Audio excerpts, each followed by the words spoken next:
Yuk, halo kalian semua, bersama saya lagi Profesor Y, dan kali ini kita akan membahas tentang variabel dulu ya. Tentang simbol plus dan variabel serta variabel dan juga bagaimana cara menampilkan variabel tersebut. So, di video sebelumnya saya sudah menjelaskan bagaimana cara kita menginstal alat untuk di situ bisa kita mengoding atau mengetik kode di C++, baik menggunakan C++ atau menggunakan CPP Droid untuk di HP. Untuk kalian yang menggunakan code blocks, ya silahkan saja. Yang penting kalian di situ tahu. Saya nggak pernah menggunakan code block. Yang penting kalian di situ tahu bagaimana cara mengcompile, compile, dan juga bagaimana cara menjalankan atau execution. Nah, yang penting kalian tahu dua itu, dan maka kalian udah bisa menggunakan apapun. Dan yang penting itu semua ada di sini. Bagaimana cara kalian mengetikkan kode-kode yang di situ bisa dimengerti oleh komputer, sehingga kalian ini adalah pemrograman. So, video sebelumnya kalian sudah melihat tentang Hello World ini di video yang CPP Droid. Insya Allah semuanya sama seperti ini tentang. Dan sekarang kita akan membahas tentang apa yang disebut dengan variabel. Apa sih kira-kira yang disebut dengan variabel ini? So, yang disebut dengan variabel itu, ketika kita berbicara dengan komputer, pasti kita di situ harus menyimpan data. Tidak boleh tidak bahwa yang namanya komputer itu pasti menyimpan data kan ya. Ketika kita memasukkan sesuatu, nah komputer kan menganggap. Misal ketika kalian ingin memasukkan mungkin sebuah cerita gitu ya, atau ketika kalian menghitung kalkulator dengan kalkulator, komputer saya ingin menghitung 3 tambah 3. Nah, kan kalian langsung memasukkan 3 dulu ya.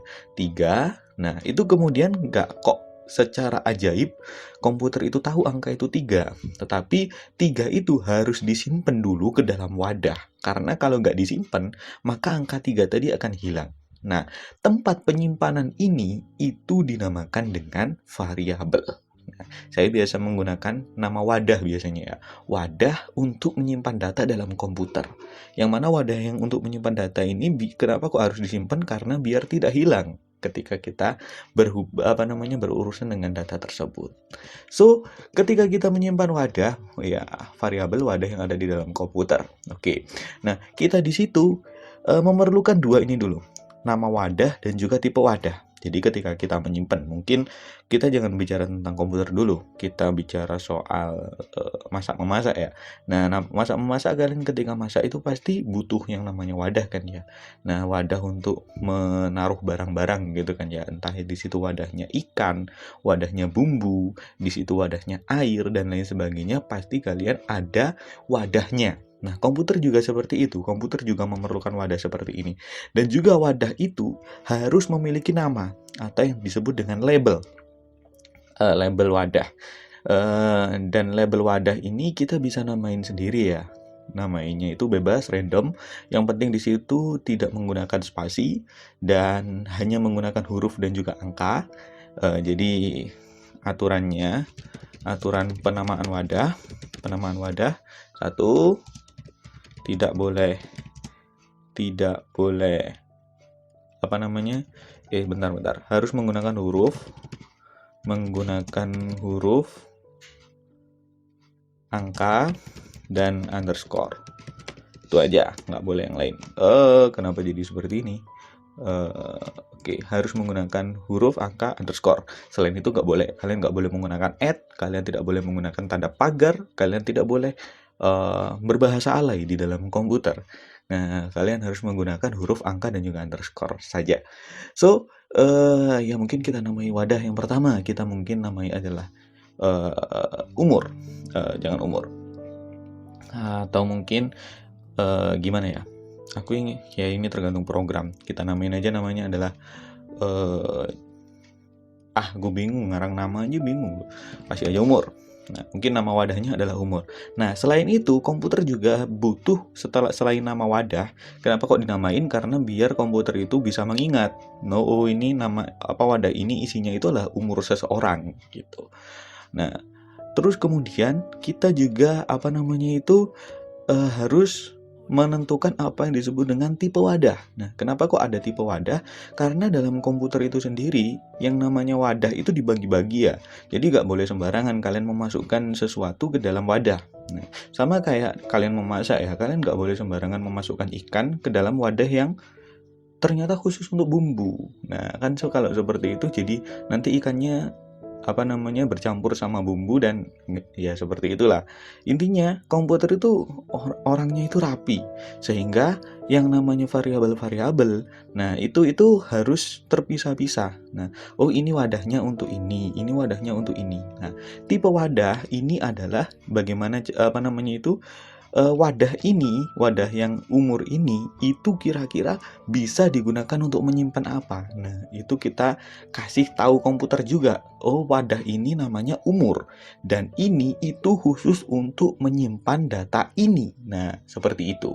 Nah, tipe-tipe wadah dalam C++ ini beda antara bahasa pemrograman, beda ya. Maksudnya berbeda. Kalau di bahasa Pascal itu sendiri tipe wadahnya, di bahasa C++ sendiri, kalian di bahasa-bahasa pemrograman yang lain juga sendiri. Untuk di bahasa C++ sendiri, kalau saya sendiri ada 4 tipe ini yang penting. Kalian bisa melihat di c++.com kalau ingin tahu beberapa tipe lain, tapi khusus untuk pembelajaran pemrograman dasar mungkin 4 ini udah cukup. Nah, yang pertama adalah int. Int ini adalah untuk menyimpan bilangan bulat. Bilangan bulat itu bilangan yang nggak ada koma. Maksimal batasnya adalah sampai 2 miliar. Banyak ya, 2 miliar.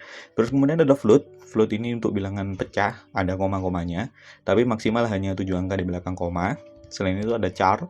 Char ini adalah huruf, ya cuma satu huruf.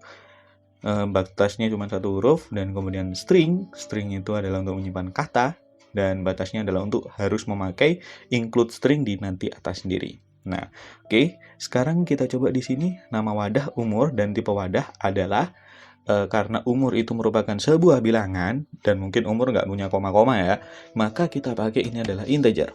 Tipe wadahnya integer. Nah, umur tipe wadahnya adalah integer. So, bagaimana cara kita kan udah tahu, oh nama wadahnya itu ini seperti ini, tipe wadahnya adalah integer. Kita di sini cara menulisnya adalah dengan menggunakan tipe wadah terlebih dahulu dan kemudian nama wadah. Nah, seperti ini. Integer umur. Ini artinya nanti berarti di sini di kode ini itu kita menyuruh komputer, "Hey komputer, siapin wadah namanya adalah umur dan tipenya adalah integer untuk menyimpan bilangan." Nah, komputer langsung bilang, "Oke, siap." Nah, gitu. Nah, sekarang kita sudah menyiapkan wadahnya, sehingga tapi wadah di sini itu isinya pasti kosong. Nah, isi wadah ini kan kosong ya, nggak ada apa-apa gitu, bukan nol ya, tapi kosong, nggak ada apa-apa di dalam situ. Nah, kalau kita di situ ingin mengisi wadah tersebut, kita menggunakan apa yang disebut dengan operator penugasan. Nah, operator penugasan kalau dalam C++ itu adalah sama dengan. Nah, bagaimana cara kita mengisinya? Kita menggunakan sama dengan, yaitu yang bagian kiri itu adalah nama wadahnya doang ya, nggak perlu tipe datanya. Nah, setelah itu baru kemudian isinya, mau diisi apa? Mungkin umur adalah 17 tahun. Nah, seperti ini. Sehingga isi wadahnya adalah 17. Nah, seperti ini. Nah, kalau di sini di situ menyuruh komputer, "Hey komputer, ini wadah yang berisi umur ini isi dengan angka 17." Nah, setelah itu oke, siap, tak isi angka 17. Nah, setelah itu kita di situ bisa juga menyuruh komputer untuk menampilkan apa yang ada di dalam sebuah wadah. Nah, bagaimana caranya? Kita pakai apa yang disebut dengan cout. Dan juga ini jangan lupa operator ini. Kemudian nah, seperti ini. Cout umur. Nah, ini itu fungsinya kita menyuruh komputer, "Hey komputer, tolong tampilkan apa yang ada di dalam wadah yang namanya adalah umur." Nah, seperti itu. So, 3 baris ini kita bisa jabarkan satu persatu perintahnya. Di sini adalah integer umur, itu artinya, "Hey komputer, siapin satu wadah namanya umur untuk menyimpan bilangan bulat." Nah, terus yang baris ketujuh ini kita bisa terjemahkan menjadi, "Hey komputer, masukkan angka 17 ke dalam wadah yang namanya adalah umur." Nah, habis itu baru kemudian yang nomor 8 ini, "Hey komputer, tolong tampilkan apa yang ada di dalam wadah yang namanya umur." Sehingga bisa kita tebak, oh ini pasti nanti keluarnya adalah 17. Oke, tebakan kita seperti itu ya. Sekarang coba kita execute. Apakah tebakan kita benar? Terlalu lama. Compile-nya sepertinya terlalu lama.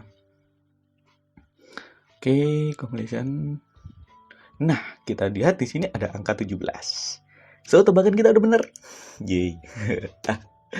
Oke, mungkin seperti itu. Jadi kalian di sini belajar tentang bagaimana cara kita menyiapkan sebuah wadah dan bagaimana cara kita di situ untuk mengeprint sebuah wadah atau mengeprint atau menampilkan isi dari sebuah wadah itu sendiri. So, mungkin seperti itu dulu. Terima kasih. Jangan lupa like dan subscribe ya. Like video ini dan subscribe video ini serta share video ini ke teman-teman kalian juga yang ingin belajar pemrograman. Ya, dengan seru mungkin. Dan juga tunggu aja untuk episode selanjutnya. Kita akan mempelajari tentang C++, dasar-dasarnya juga setelah kita belajar tentang Pascal kemarin. So, terima kasih kalian semua sudah menonton. Dan jangan lupa baca mestisukses.com untuk artikel motivasi yang lain.